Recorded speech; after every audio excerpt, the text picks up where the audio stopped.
तो नहीं बुझदी भा मैं इत रोवां या उत रोवां इत मक़तल गाय उत खैमा गा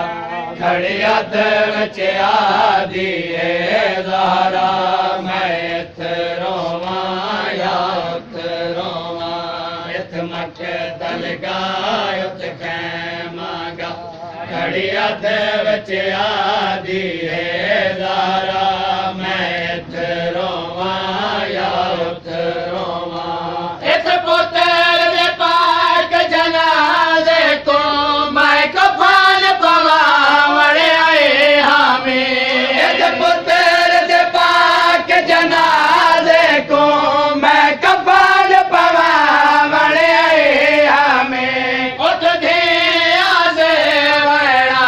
दे हन उठ धिया दे वड़ा दे हन सारी गुम थी गई है पाक रिदा मैं इत रोवां या उत रोवां इत मक़तल गाय उत खैमा गा खड़ी अध विच आदी ज़हरा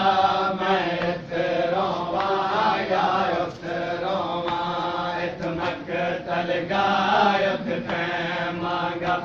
खड़ी अध विच आदी ज़हरा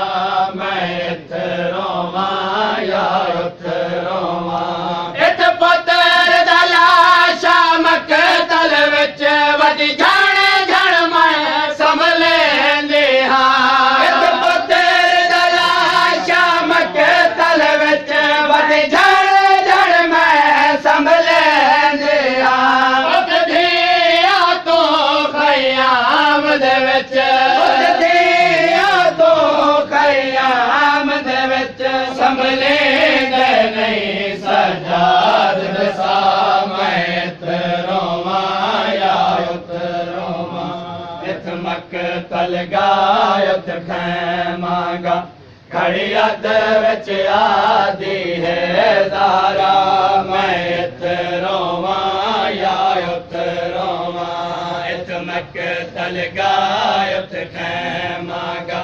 खड़ी अध विच आदी ज़हरा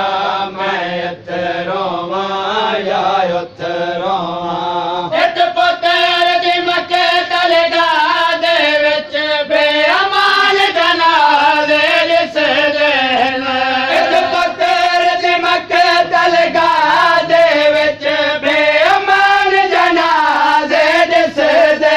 न उथे अमान दे पलियां धिया को उथे अमान दे पलियां धिया को लभदे नहीं कोई अमान दी जा मैं इत रोवां या उत रोवां इत मक़तल गाय उत खैमा गा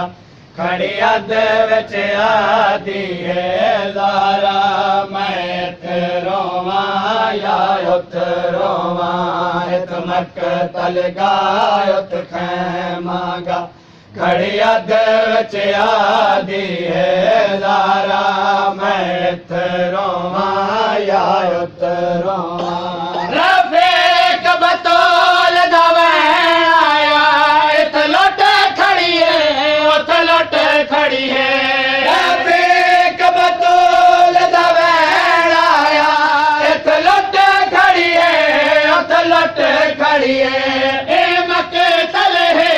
ओ खैमा है ए मक़तल है ओ खैमा है ए कताल दी जाओ कताल दी जा